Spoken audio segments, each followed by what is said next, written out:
Bonjour à tous, merci beaucoup d'être venus à la sixième édition des matinales de Finance Innovation. Je sais aussi qu'on nous regarde en streaming, donc nous vous saluons. J'imagine que vous êtes nombreux. Je m'appelle Jonathan Faye et je suis indépendant. J'ai créé ma société de conseil John Venture qui se spécialise dans le conseil stratégique et l'accompagnement pour les levées de fonds à destination des startups du Web3, c'est-à-dire de la crypto, de la blockchain, qui est un domaine qui me passionne. C'est un moment intéressant pour se poser cette question de la convergence entre la finance décentralisée et la finance traditionnelle. D'ailleurs, il y a une news hier soir, vous l'avez peut-être vu, le patron de Binance a dû démissionner suite à des poursuites du département de justice américain et le groupe Binance payera une amende de 4,3 milliards. Donc on peut voir un début de convergence entre le secteur de la finance, de la crypto et de la finance traditionnelle. Mais plus sérieusement, parmi les événements marquants, qui participent à cette convergence, moi je pense que voilà, il y a un regain d'intérêt sur le marché des cryptoactifs. C'est à la faveur de demandes de création d'ETF par des acteurs institutionnels et en particulier le plus grand asset manager du monde, BlackRock, qui veut créer un ETF spot Bitcoin. Donc quelque part, il veut encapsuler un actif totalement décentralisé dans une enveloppe de la finance traditionnelle qui est l'ETF. Le régulateur attend la décision du régulateur américain. Mais en réalité, ça fait longtemps que les institutions bancaires et financières s'intéressent à ces technologies. Pour prendre des exemples récents et à mon avis importants, on a par exemple cet été le groupe Société Générale via sa filiale Forge spécialisée dans la tokenisation. La tokenisation, c'est en deux mots l'utilisation de la blockchain comme infrastructure pour les actifs financiers traditionnels. Donc Forge a obtenu le premier agrément de prestataire sur actifs numériques en France, donc c'est une première. On a d'autres banques qui sont enregistrées PSAN et on a la pionnière représentée ici. Et par ailleurs, même encore plus récemment, en Allemagne, Deutsche Bank annonce vouloir rendre des services sur la crypto. Ils ont annoncé pour faire suite à des demandes clients. Donc vraiment un sujet chaud. Et j'ai envie de faire deux citations. D'abord, la CEO de Franklin Templeton, il y a à peu près un mois, dans une interview, Jenny Johnson nous dit la tokenisation, c'est la titrisation sous stéroïdes. Donc, je vous laisse juge de ces propos, mais en tout cas, elle y voit une disruption, des marchés financiers avec la blockchain. Et plus proche de nous, les régulateurs qui ne sont pas en reste, puisque François Villeroy de Galhau, le gouverneur de la Banque de France, donc à très haut niveau, s'est penché sur la question. Alors, pour ramener au sujet de la DeFi, je vais le citer aussi. Il nous dit la DeFi ou finance des intermédiaires. D'ailleurs, il joue sur cette subtilité, c'est dire que lui-même s'est penché vraiment sur la question, pourrait préfigurer certaines des transformations à venir de la finance. C'est prudent, mais c'est prudent parce que, évidemment, on n'y est pas encore à cette convergence. Donc, pour répondre à cette question passionnante, on a la chance d'avoir un panel très complémentaire et avec un protocole décentralisé, un fonds de capital risque, une application pour investir dans la crypto, un cabinet d'avocats et une banque. Je vais vous laisser vous présenter, je vous en prie. N'hésitez pas à dire également voilà, votre positionnement dans l'écosystème du Web3, si tu veux, Élodie. Bonjour à tous, donc Élodie Trévillot, je suis responsable des risques et de la conformité donc de la banque de Lubac et compagnie, qui était la première banque à obtenir l'enregistrement PSAN en mars de l'année dernière, qui est très active sur ce périmètre puisque nous avons un associé gérant qui est mineur depuis 2011. Nous, notre positionnement, il est assez clair. On est aujourd'hui dans une période qui est le précurseur de ce que va être la finance de demain. On est un peu comme à l'époque du lancement d'Internet où on regardait ça d'un œil assez circonspect au niveau des établissements bancaires et financiers. Et puis aujourd'hui, Internet, tout le monde paye sur Internet et c'est pareil pour la DeFi, c'est pareil pour les cryptos. C'est le socle de la finance de demain. C'est des sujets de toute façon, quand on sait qu'il y a des équipes qui sont spécialisées, notamment au niveau de la Banque de France, on sait bien que voilà, tout le monde a compris les enjeux. On sait que de toute façon, ça va accélérer les processus bancaires et ça va aussi permettre d'aller proposer de nouveaux produits. Et c'est un monde entre guillemets sans fin parce qu'aujourd'hui, la DeFi a une possibilité d'évolution technologique que n'a plus le système bancaire et financier. Et donc, les enjeux pour les banques de pouvoir proposer, ou en tout cas d'être en capacité déjà de comprendre ce que c'est que la DeFi, sont juste énormes. Bonjour à tous, je suis Marion Pérez-Brio, je fais partie du cabinet d'avocats Elco Légal, qui est un cabinet qui est spécialisé notamment dans le Web3, FinTech, finance, et plus généralement dans toutes les technologies de rupture. Et donc on accompagne, nous, les entrepreneurs du Web3, notamment dans deux pans de leur activité. Le premier, c'est la structuration de leur activité, donc notamment la structuration réglementaire avec les obtentions d'enregistrement ou d'agrément. Donc pour les acteurs Web3, pour l'instant, c'est surtout le PSAN et bientôt le règlement MiCA. Et puis on les accompagne également, et ça c'est plutôt notre cœur de métier, c'est dans le financement de leur activité. Donc la détermination des meilleures stratégies de financement pour permettre notamment de faire rentrer de la crypto au capital directement de la société. Voilà. Bonjour à tous, Pierre Ditlot, donc je suis le fondateur et le CEO de Legity, une plateforme crypto patrimoniale, et on participe justement à la démocratisation de cette nouvelle classe d'actifs en la ramenant dans un contexte patrimonial assez traditionnel, avec deux leviers. Le premier, c'est une distribution avec des partenaires conseillers en gestion de patrimoine, donc CGP, pour eux leur donner un outil pour accompagner leurs clients sur cette nouvelle classe d'actifs. Et côté client, bien évidemment, simplifier l'accès, donc l'achat-vente, la conservation sur cette nouvelle classe d'actifs, mais également de pouvoir consolider leur patrimoine, donc connecter leur compte bancaire, assurance vie, compte titre, PEA et autres, investissement immobilier, pour finalement leur donner un dashboard de leur patrimoine et qui va inclure, bien évidemment, qui va intégrer les cryptoactifs. Donc c'est un petit peu notre positionnement. Après, on a aussi une cellule de R&D en interne. On a fait beaucoup de recherches, on connaît bien le sujet, notamment la tokenisation d'actifs. C'est un sujet qu'on suit depuis 2018-2019. Donc ravi de faire partie de ce panel et de parler de ce sujet-là. Donc Alexis Leporte, moi je suis directeur d'investissement chez Truffle Capital, donc il y a un fonds d'investissement qui est spécialisé dans les fintech et insurtech, actif depuis 2017, et auparavant j'étais directeur d'innovation dans une banque qui s'appelle Odo BHF, donc j'ai fait ça pendant 6 ans avec Jonathan d'ailleurs qui était dans mon équipe.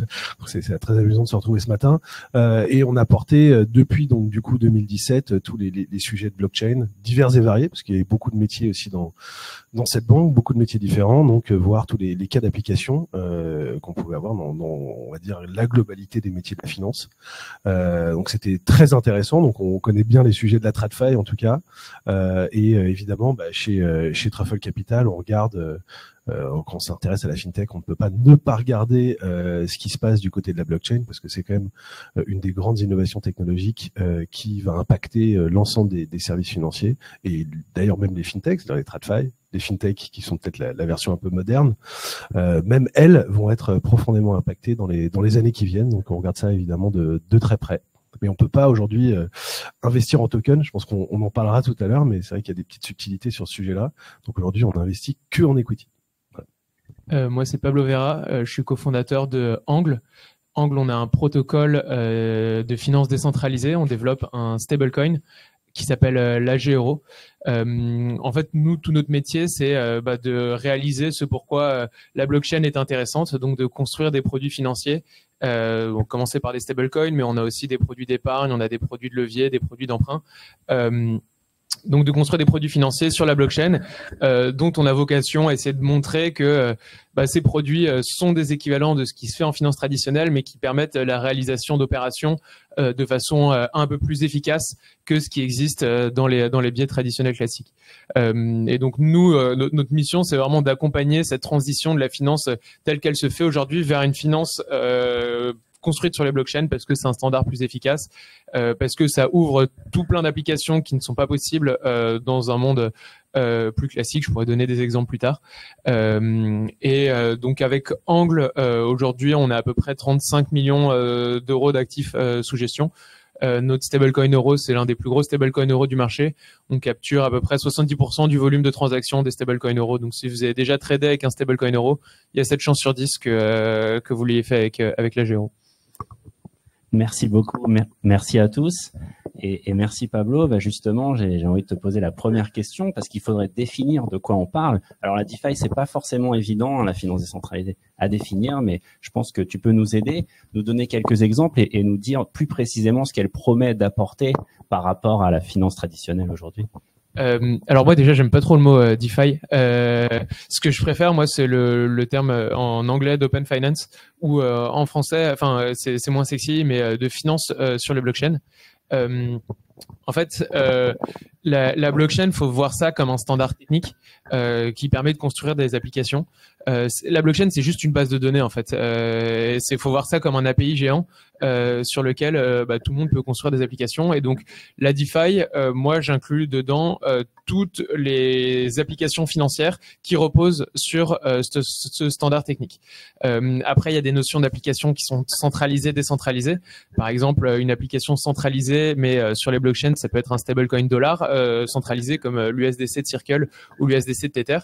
Mais il y a des applications décentralisées dans le sens où la gouvernance, il n'y a pas d'entité qui s'occupe de la gestion, mais tout plein de décideurs qui peuvent voter. Donc des stablecoins décentralisés comme Angle, nous on rentre dans cette application-là.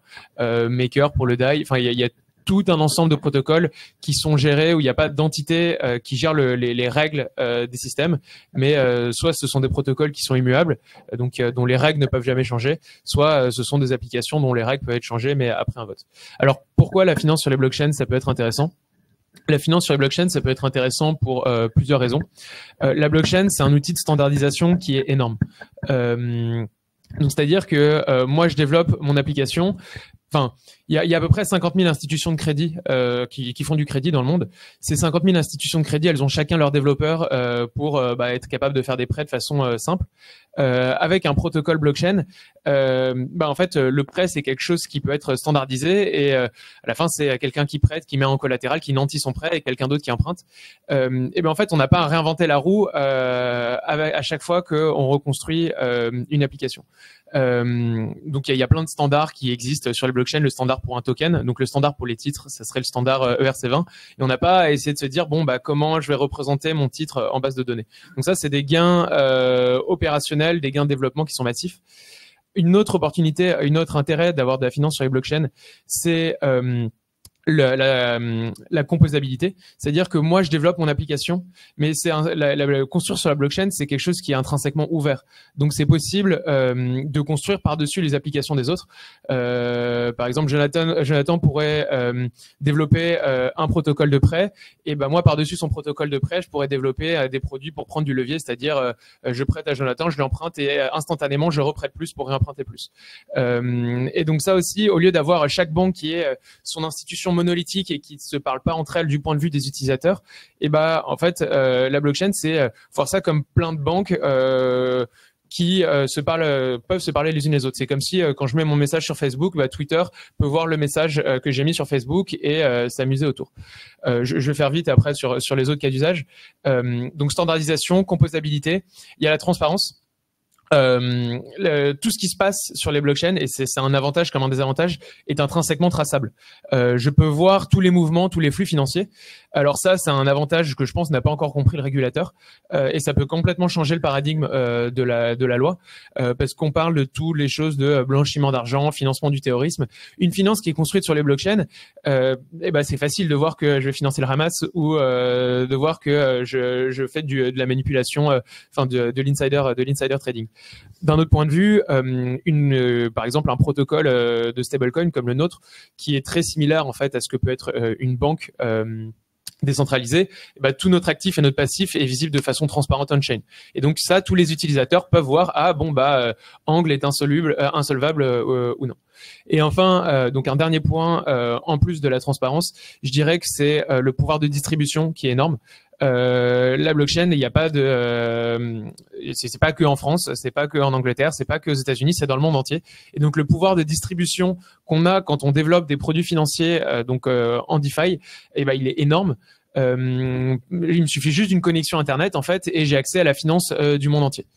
Donc voilà, c'est les 4 points que j'aime rappeler. Il y en a plein d'autres, mais non, mais c'est déjà exhaustif. Merci beaucoup. C'était vraiment clair et le potentiel, on le voit, est très important, d'où l'intérêt des institutions financières et bancaires.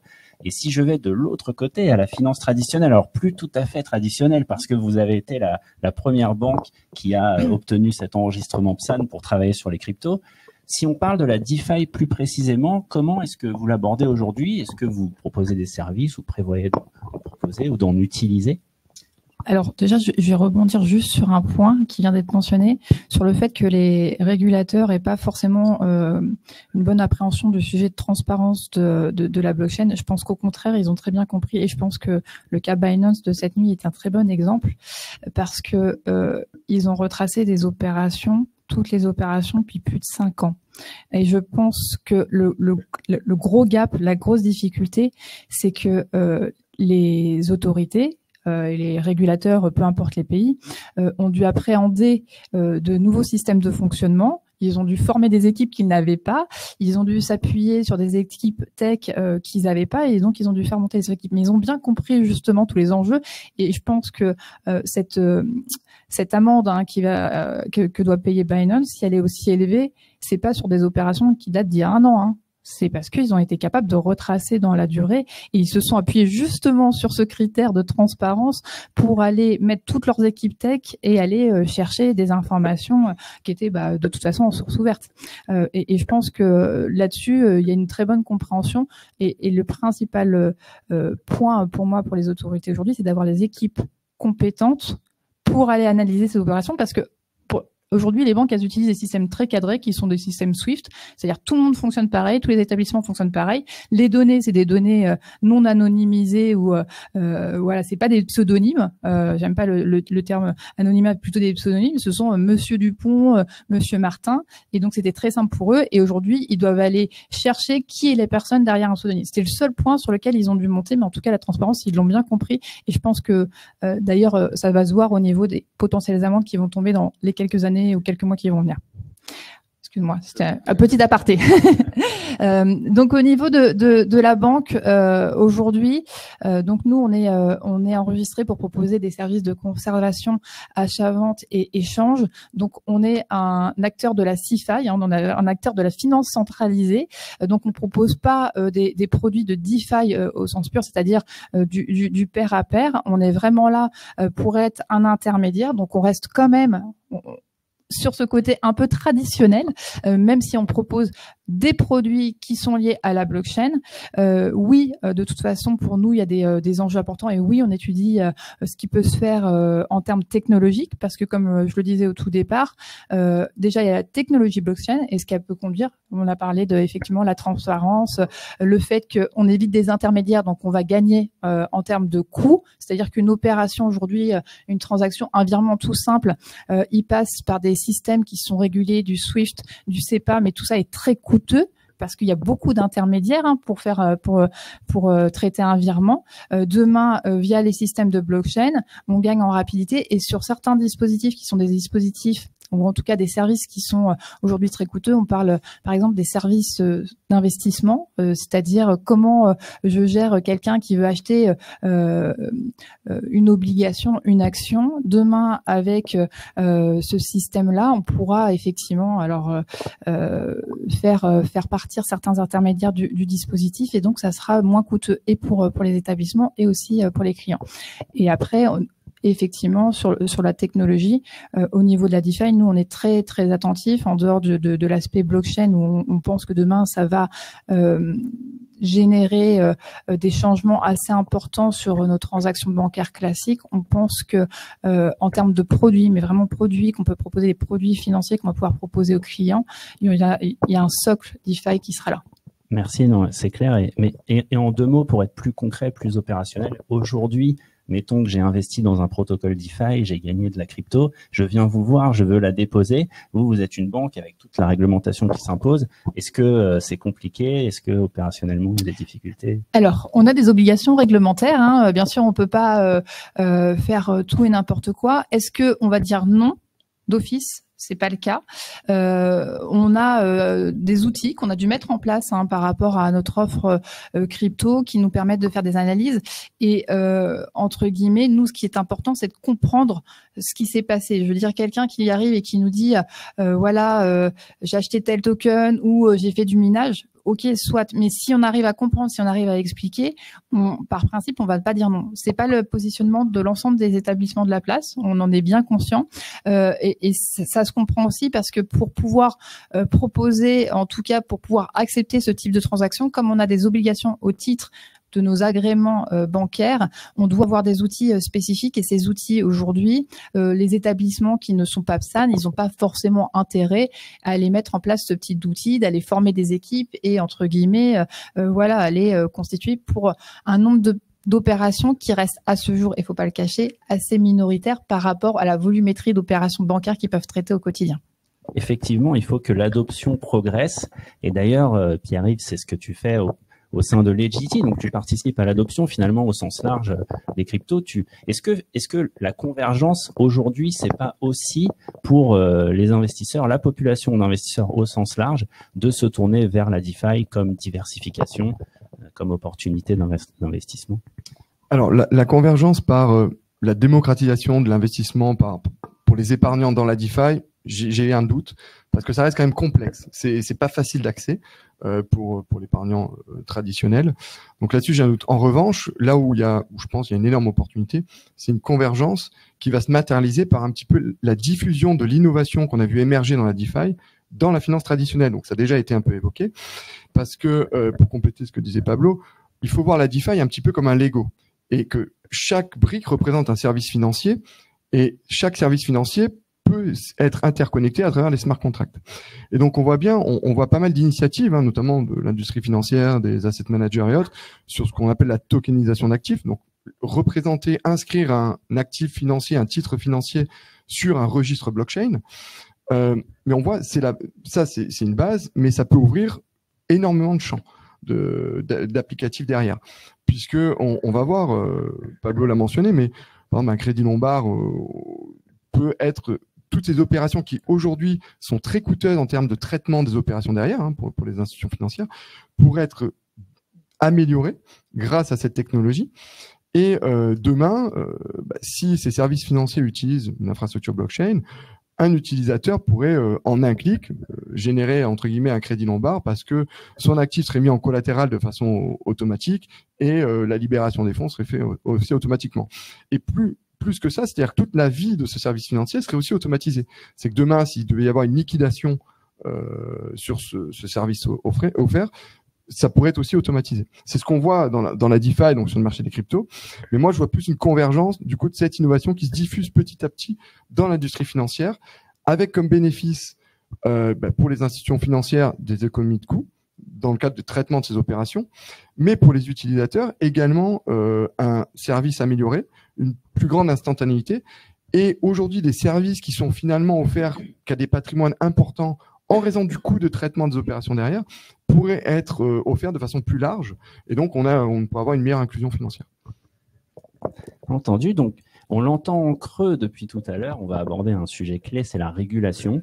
Il y a d'ailleurs l'actualité d'hier soir pour dire à quel point c'est important. Je vais me tourner vers toi, Marion. Donc, de manière générale, le secteur des cryptos s'est fortement régulé ces dernières années à l'échelle mondiale, européenne, locale. La plupart des projets en matière de cryptoactifs sont régulés. C'est une réglementation qui est très largement inspirée de celle du secteur financier. Est-ce que la finance décentralisée, ce dont on parle depuis tout à l'heure, ces protocoles décentralisés, sont eux-mêmes régulés aujourd'hui ? Alors, c'est une bonne question. En fait, ce qu'il faut, comme tu l'as justement fait remarquer, on a une réglementation dans le domaine des cryptoactifs, mais c'est une réglementation qui porte surtout sur les actifs numériques et sur les prestataires qui proposent justement, enfin les acteurs qui proposent des prestations avec ces actifs numériques. Donc c'est une réglementation qui date de 2019 en France. La France a d'ailleurs été pionnière dans la mise en place de cette réglementation. Comme tu l'as indiqué, effectivement, c'est une réglementation qui est vraiment fortement inspirée de la réglementation financière qui existait déjà. J'ai un peu coutume de dire que voilà, bon, le législateur a pris par exemple la liste des prestations de services sur investissement et il a remplacé titres financiers par actifs numériques. Et bon, on a réussi à avoir un début de réglementation, mais bon, déjà, on était un des premiers à le faire. Donc c'est déjà à saluer. Et surtout, ce qui est important, c'est que cette réglementation, donc sur qui a permis une définition déjà de ce que c'est qu'un actif numérique, qui a également permis un cadrage des activités qui étaient réalisées sur ces actifs numériques et des opérateurs qui justement agissait sur le marché des actifs numériques. Elle a également donné lieu et elle a fortement inspiré la réglementation européenne avec l'arrivée du règlement MiCA, qui est pour une partie du règlement MiCA assez inspiré de la réglementation française. Mais ça, encore une fois, on est vraiment sur la réglementation sur les actifs numériques et les prestations qui sont réalisées sur ces actifs-là. Pour ce qui concerne la DeFi, telle qu'on l'a définie, les opérations qui sont réalisées en DeFi ne rentrent pas forcément dans ce cadre-là. Donc, on a un début de convergence, puisque c'est le sujet aujourd'hui, entre, par exemple, la CeFi, les opérations qui sont réalisées par des acteurs traditionnels sur des blockchains. Donc, on a une convergence en fait entre la technologie blockchain et les acteurs de la TradFi qui réalisent ces opérations-là. C'est notamment le DLT, hein, le régime pilote DLT, effectivement, qui permet en fait à des PSI, qui sont des prestataires de services d'investissement, d'opérer sur des infrastructures de marché qui sont adossées à la blockchain. Donc, on a un premier début de convergence là sur la réglementation en elle-même. Ensuite, on a également la DeFi qui peut être visée, mais un petit peu, on va dire, par le Data Act via les smart contracts, donc avec un début de réglementation aussi des smart contracts, mais ça reste quand même assez dilué. Donc, pour répondre à ta question, en fait, on n'a pas encore de réelle réglementation sur la DeFi, telle qu'on en parle depuis tout à l'heure, et des opérations qui sont réalisées en DeFi. Donc pour ça, on a le régulateur ou les autorités comme l'AMF, la CPR, qui sont vraiment quand même au fait de ces technologies-là et de ces nouvelles opportunités. Donc ces autorités-là ou l'OICV, qui est l'Organisation internationale des commissions de valeurs, qui en fait regroupe toutes l'AMF, internationales, qui ont donc lancé des consultations sur qu'est-ce qu'on pourrait, quelle réglementation serait la plus efficace en termes de DeFi. Et donc, ce qui est sorti de ces consultations-là, c'est déjà ce qui est nécessaire, c'est la fiabilité de l'infrastructure, la fiabilité des technologies blockchain et donc la sécurisation notamment des layers 2, parce que toutes les opérations de DeFi, enfin la plupart des opérations de DeFi se passent sur les layers 2. Donc sécurisation des layers 2, aussi un gros focus sur la cybersécurité. Mais ça c'est vraiment ça transcende, c'est pas simplement que voilà les opérations DeFi, Web3, c'est beaucoup plus large. Mais focus également sur la cybersécurité. Pour revenir sur les smart contracts, on avait aussi évoqué une genre de certification des smart contracts. Et puis, donc ça, c'est la réglementation qui est prévue ou en tout cas qui pourrait être la plus efficace. Après, en termes pratiques aussi, ce qu'on voit beaucoup en pratique, c'est que les acteurs DeFi, en fait, interagissent de plus en plus avec les acteurs, je mets des gros guillemets, mais du monde réel, qui, eux, sont soumis à, comme on le disait depuis tout à l'heure, des réglementations qui sont assez importantes, notamment en termes de cybersécurité. Et du coup, ces acteurs du monde réel demandent aux acteurs DeFi d'être pas forcément soumis aux mêmes règles, mais en tout cas d'avoir les mêmes standards de sécurité. Donc on a déjà ce premier point-là. Et puis plus globalement, pour conclure, je dirais qu'en fait, au regard du caractère vraiment transfrontalier des opérations de DeFi, la réglementation, elle elle est nécessaire, mais surtout il faut qu'on ait vraiment une homogénéisation de la réglementation de tous les acteurs. Donc une réglementation qui soit vraiment, comme je l'indiquais, transfrontalière, internationale. C'est pour ça qu'il y a quand même de très très fortes chances que la réglementation DeFi, la prochaine réglementation DeFi, fasse partie et intègre la nouvelle mouture du règlement MiCA, règlement européen, et donc que MiCA 2 s'occupe de la DeFi. C'est vrai que tu as raison, il y a des acteurs traditionnels qui interagissent, qui commencent à interagir avec des protocoles DeFi. On peut citer encore une fois Forge, la filiale de Société Générale, qui plus tôt dans l'année a réalisé une opération avec le protocole MakerDAO. Donc vraiment quand même pionnier en France sur ces sujets. Si on prend un peu de hauteur, je vais m'adresser au fonds de Capital Risque. Mon cher Alexis, très heureux de te retrouver ici. D'abord, si tu peux, n'hésite pas à ajouter quelque chose. Il y a beaucoup de choses qui ont été dites. Et une question pour toi, c'est quelles sont les thématiques en fait intéressantes du point de vue du capital risque? Est-ce que les projets qui participent à cette convergence sont vus comme ayant un gros potentiel? Et est-ce que tu aurais même des exemples ou des illustrations à nous donner en la matière? Non, mais c'est vrai. Bon, d'un point de vue du VC, en fait, notre métier, c'est quand même de regarder un peu ce qui va se passer dans les 4-5 ans et de définir l'univers investissable et les sociétés investissables là-dedans. Alors, quand on parle d'investissable, c'est ça qui est assez rigolo, parce qu'on parle de DeFi ce matin. On n'a pas encore parlé de DAO. C'est marrant, d'ailleurs.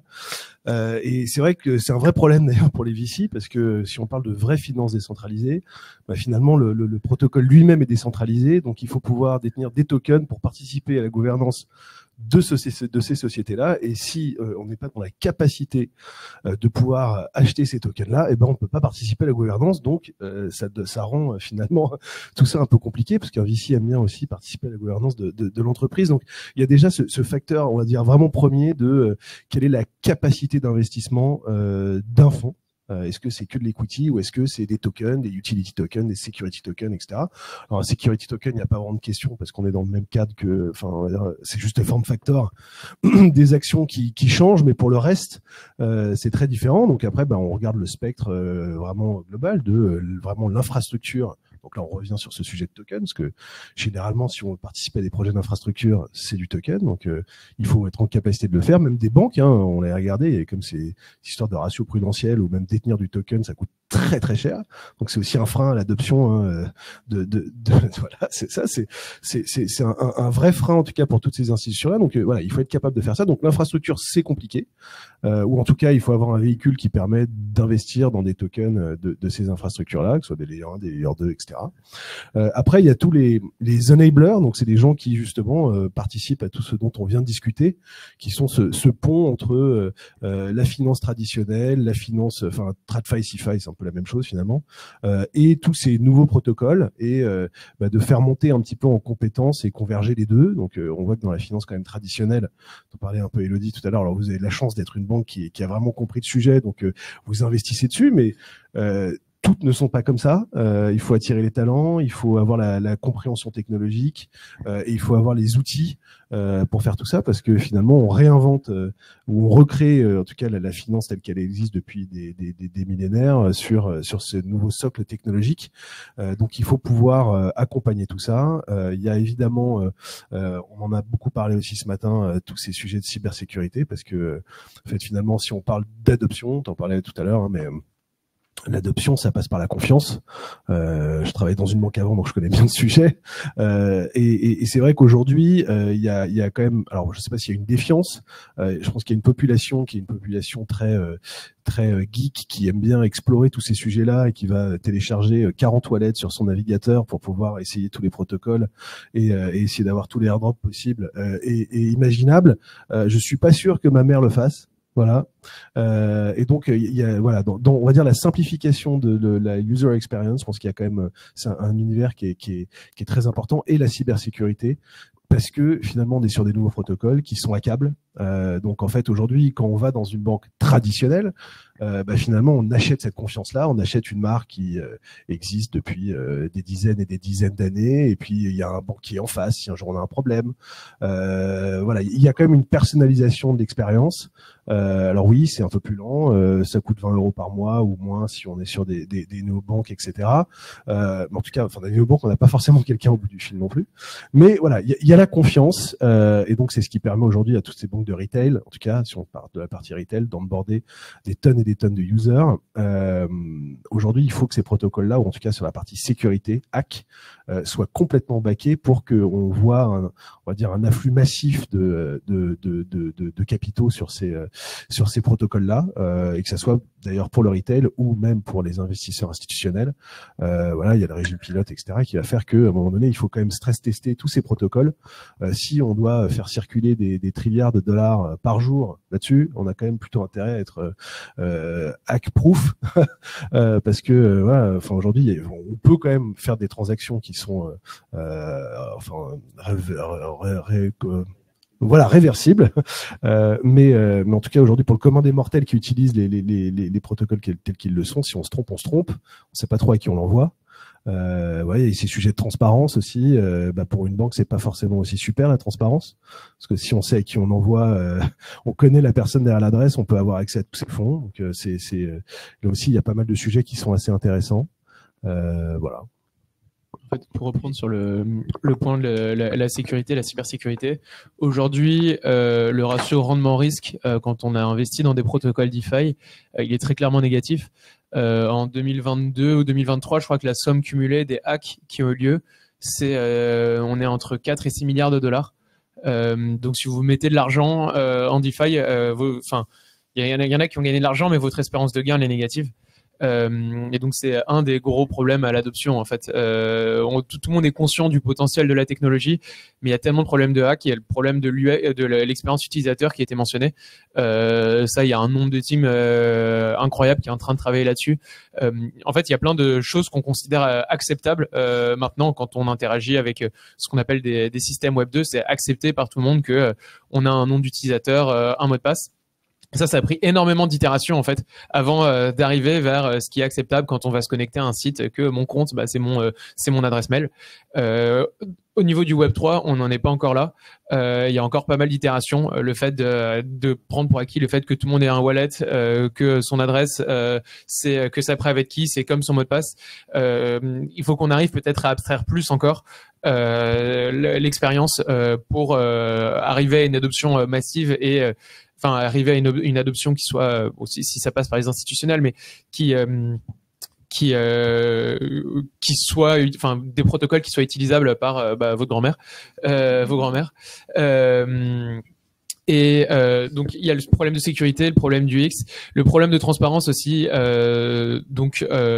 Moi, si demain je suis Renault et que j'achète mes pneus à Michelin, j'ai pas envie que tout le monde voit à quel prix je paye mes pneus à Michelin. Et là encore, il y a plein de protocoles d'anonymisation. Mais bon, ça vient avec le risque de blanchiment d'argent. Et donc, faut voir où est-ce qu'on met la frontière en fait. Il y a encore des gens aussi qui travaillent sur des protocoles pour faire des transactions safe anonymisées entre des adresses qui elles sont réglo en gros.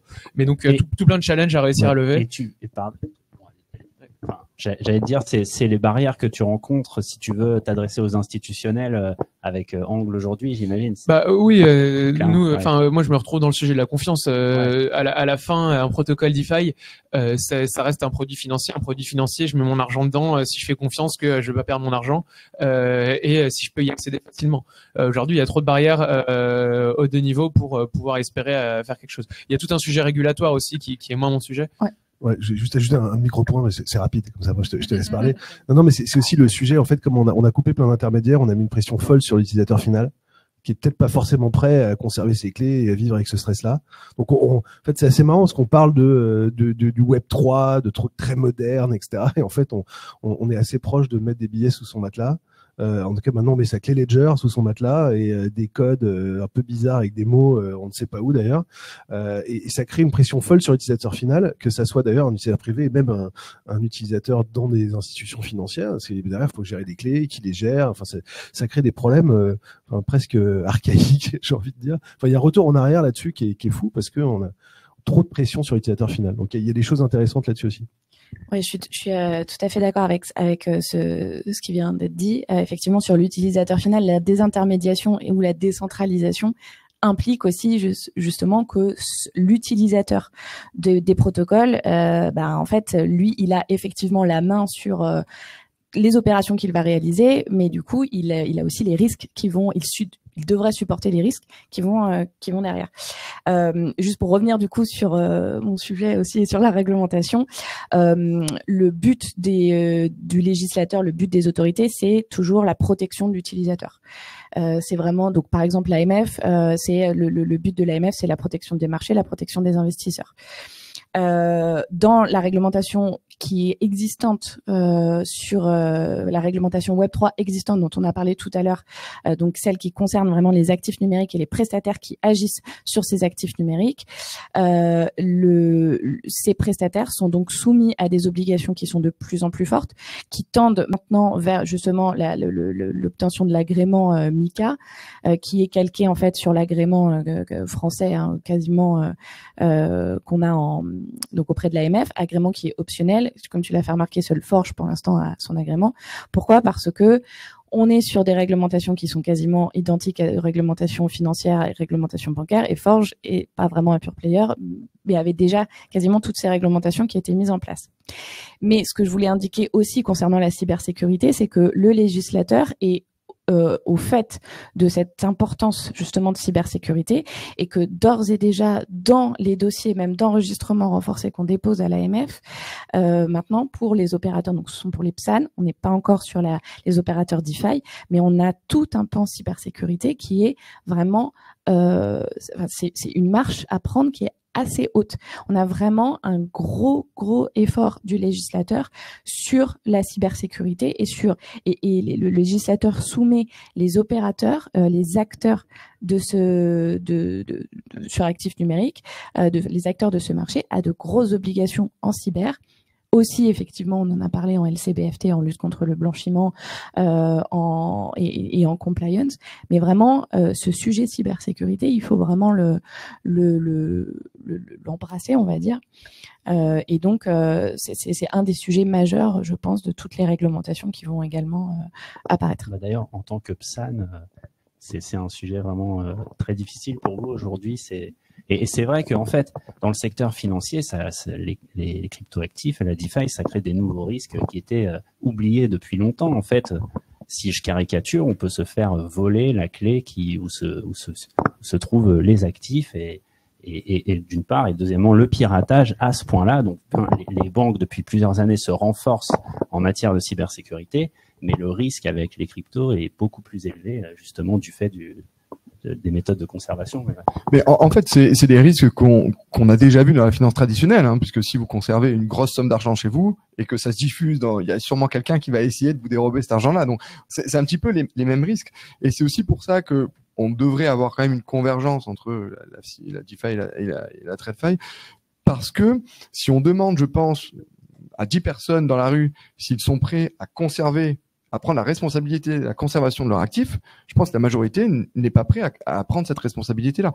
Et donc, il va y avoir justement ce pont entre des acteurs régulés qui vont prendre la responsabilité de la conservation des actifs pour le compte de tiers et pour avoir une adoption de masse. Effectivement, je pense que le point... alors, on place souvent les banques comme tiers de confiance. Je pense que ça veut un peu tout dire. C'est-à-dire que oui, c'est un service qui coûte de l'argent, mais je suis pas responsable. La banque a des responsabilités. On le voit au niveau bancaire, quand vous placez vos fonds, il y a quand même des systèmes de sécurité. Si la banque est cool, vous pouvez récupérer à minima un peu d'argent. Et je pense que c'est ce qui est attendu pour qu'il y ait une adoption massive, parce que c'est ça l'enjeu. C'est que aujourd'hui, il y a des choses fantastiques qui sont faites d'un point de vue technologique, mais pour qu'il y ait cette adoption massive, il faut qu'il y ait un sentiment de sécurité et il faut que tout s'aligne, c'est-à-dire qu'il y ait la réglementation, qu'il y ait l'aspect technique et effectivement le côté user-friendly parce que un smart contract à gérer, voilà. Quand une ouverture de wallet et je peux donner un exemple concret parce que nous on a été contacté il y a pas si longtemps par un notaire qui nous a dit bon bah j'ai une dame, on commence à avoir des sujets de succession avec des cryptos. Bon.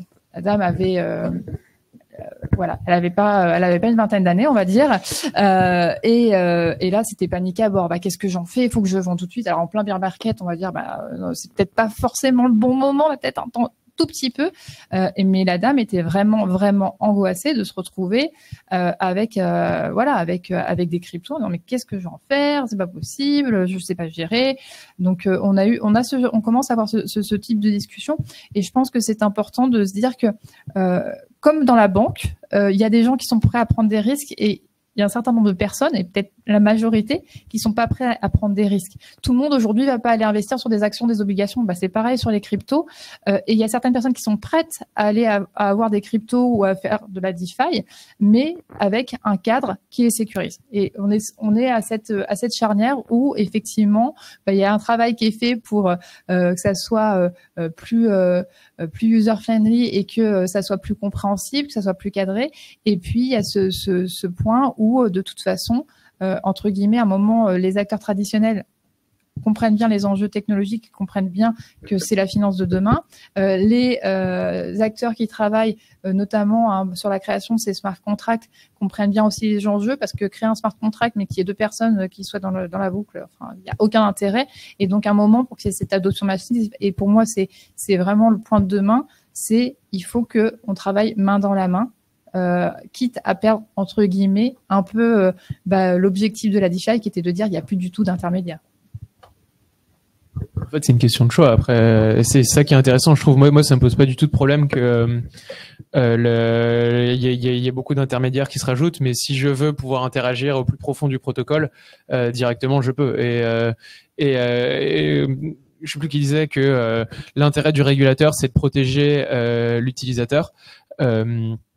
Et ben, en fait, moi, je dirais que le régulateur comprend, et c'est pour ça, je pense qu'il y a beaucoup de proactivité de la part de l'AMF, de la CPR, etc., dans le fait que un utilisateur peut se retrouver beaucoup plus protégé dans un cadre qui est dans un cadre DeFi où c'est très clair les règles. Quand j'interagis avec un protocole DeFi, ça peut être très clair les règles avec lesquelles les règles du protocole.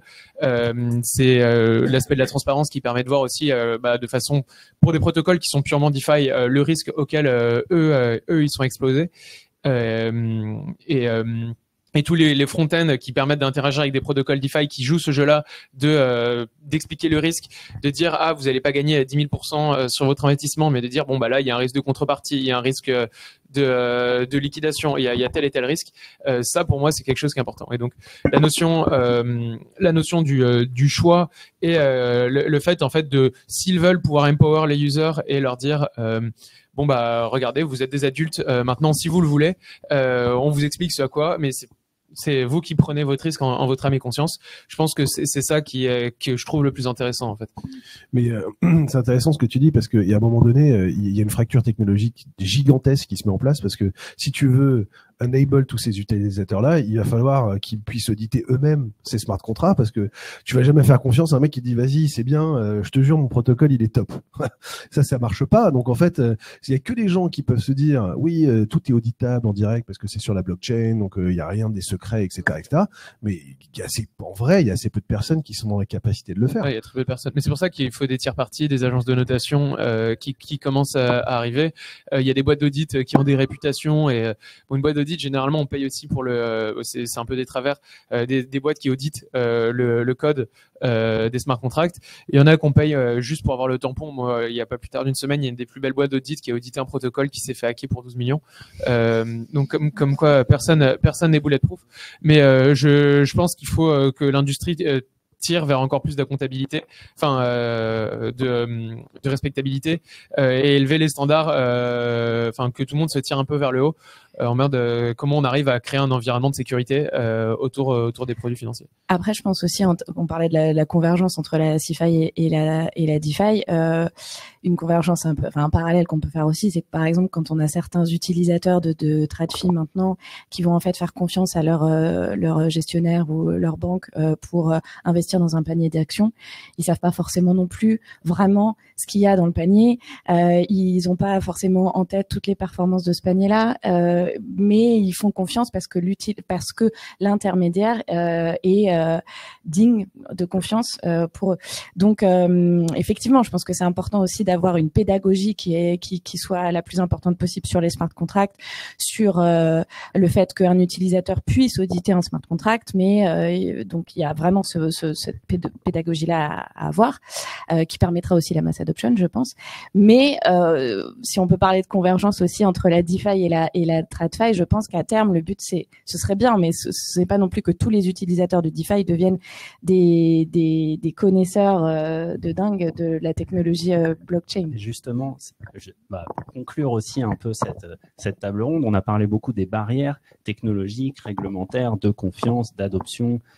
Mais imaginons qu'on les ait dépassées, ces barrières, voilà, conclure sur une note positive. On rappelle quand même que si on parle de la finance décentralisée, c'est aussi parce que le potentiel est très important, comme Pablo et vous tous l'avez dit. Est-ce que vous avez une vision à partager sur ce que pourrait être l'avenir? Alors, on est dans la prospective, c'est vrai, mais peut-être Alexis, si demain, le capital risque dans un monde de convergence entre la DeFi et la non, mais là, on parle beaucoup des RWA en ce moment, de la tokenisation. C'est un vieux sujet, hein, mais qui finalement revient vraiment au goût du jour. Je pense qu'on a tous essayé de faire plein de trucs, tokeniser des parts de fonds, etc.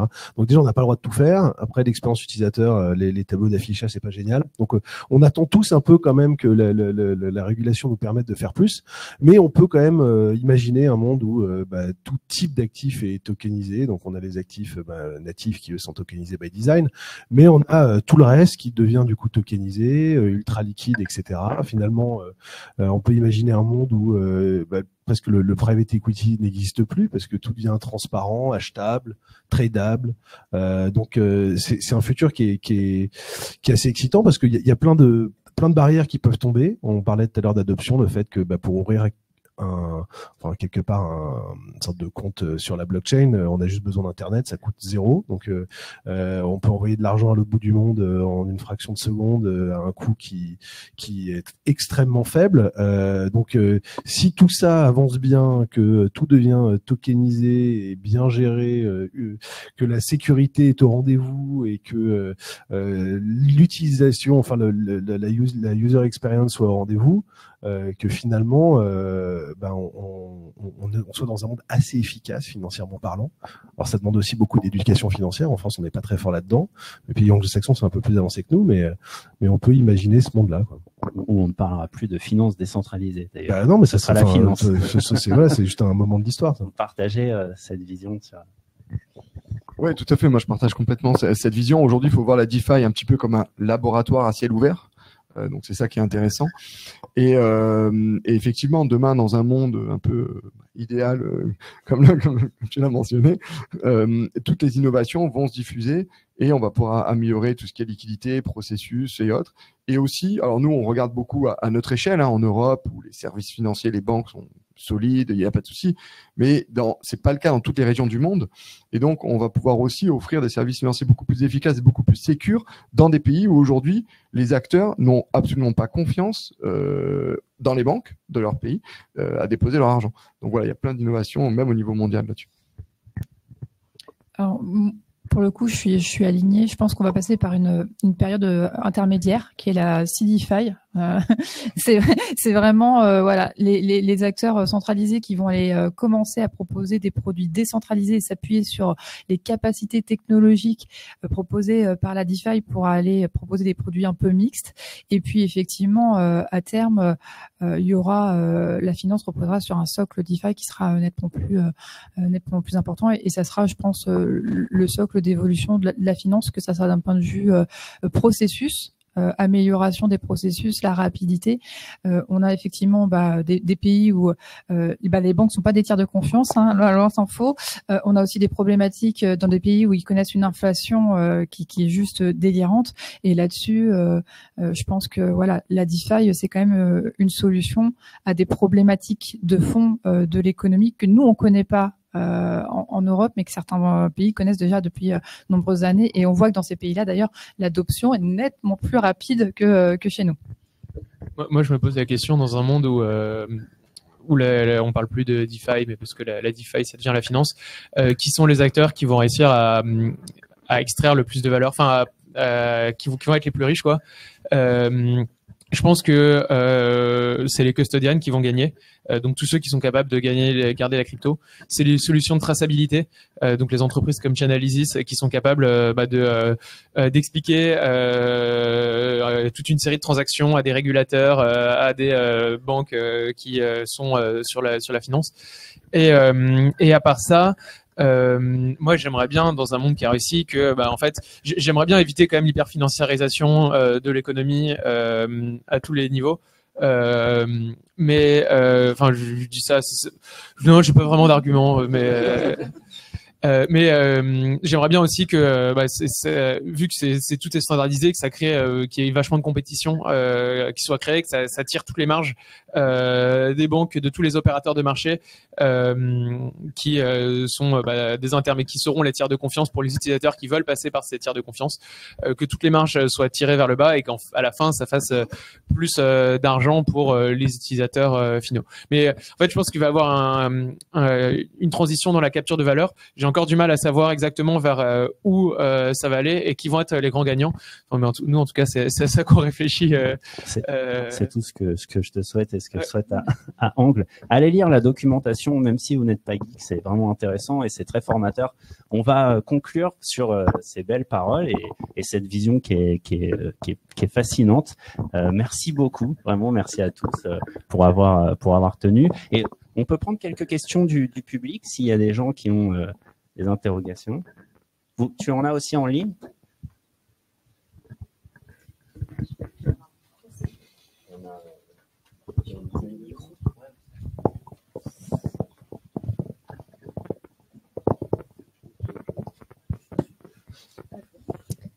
Alors, la première question, je crois qu'elle est adressée à Pierre-Yves. Quel est l'avantage de ton stablecoin par rapport à ceux qui existent déjà?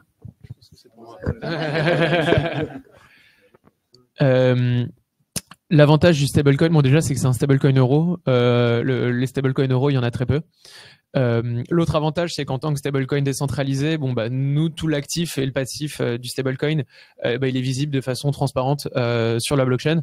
Donc, il y a quand même pas mal de garanties pour les détenteurs de stablecoin sur le fait que ils ont un droit sur le collatéral et sur le fait que le collatéral est bien là derrière le stablecoin. Ensuite, un stablecoin, lancer un stablecoin, c'est pas la chose la plus compliquée sur Terre. Ce qui est intéressant dans un stablecoin, c'est les intégrations. Lancer un stablecoin, c'est comme lancer un standard. Personne n'a d'intérêt à utiliser ce standard s'il y a personne d'autre qui l'utilise. Et nous, je pense que pour ce qui est des utilisations DeFi, on a pas mal réussi à, mais bon, même si c'est ridicule par rapport au stablecoin dollar, mais à surmonter le problème de la poule et de l'œuf. Et donc, notre stablecoin est intégré dans pas mal de protocoles d'échange, dans des protocoles de prêt. Il est disponible sur plein de chaînes où c'est possible donc d'envoyer de l'euro pour pas grand-chose. Et enfin, on a des produits qui sont construits nativement autour du stablecoin. Et donc, nous, on offre un produit d'épargne en euros. En ce moment, on paye du 3,8%. Notre sous-jacent, c'est le même sous-jacent que les banques. Hein. C'est de la dette d'État tokenisée, en gros.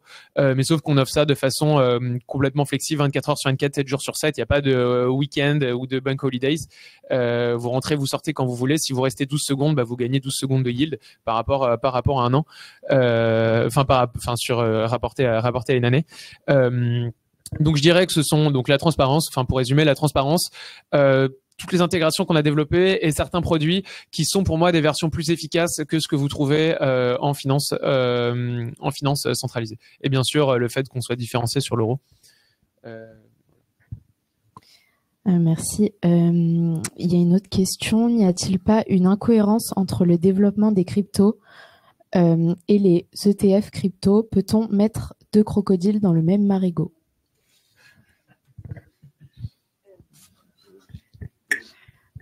Pour moi, je vois pas vraiment d'incohérence entre le développement de la crypto et les ETF, justement parce que les ETF, donc ce sont des fonds en fait qui permettent une exposition à la crypto.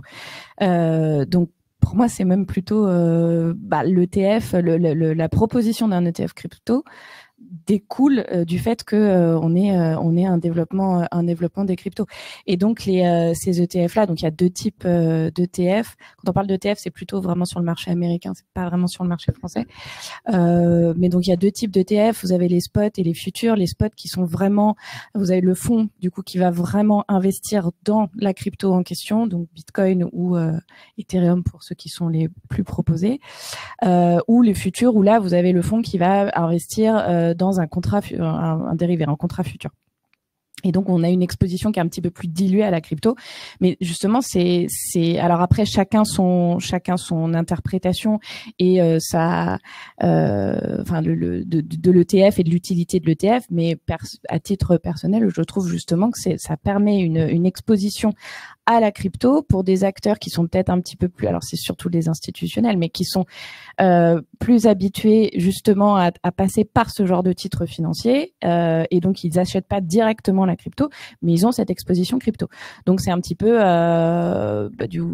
du win-win, quoi. Ouais, non, mais je pense que la question, elle est vraiment sur la philosophie fondamentale de la crypto, qui est de pouvoir la détendre soi-même. Et du coup, je pense que son paradoxe est là, de se dire, on détient soi-même sa crypto, donc j'ai mes propres clés, je suis responsable, et du coup, je sors du système financier classique, et l'ETF représente le système financier classique. Mais comme tu disais, il y a plein de gens pour qui c'est beaucoup plus simple de passer par un ETF pour s'exposer, si on a un intérêt, en tout cas, à cette classe d'actifs, pour s'exposer de manière financière. Oui, je pense que les pure players crypto, ils vont pas forcément passer par l'ETF ils ont déjà de la crypto, ils n'ont pas besoin de passer par un ETF pour s'exposer à la crypto. Plus de questions, du coup. Bon, je crois que ça conclut cette table ronde. Un grand merci à tous, vraiment passionnant. Merci à vous. Finance Innovation.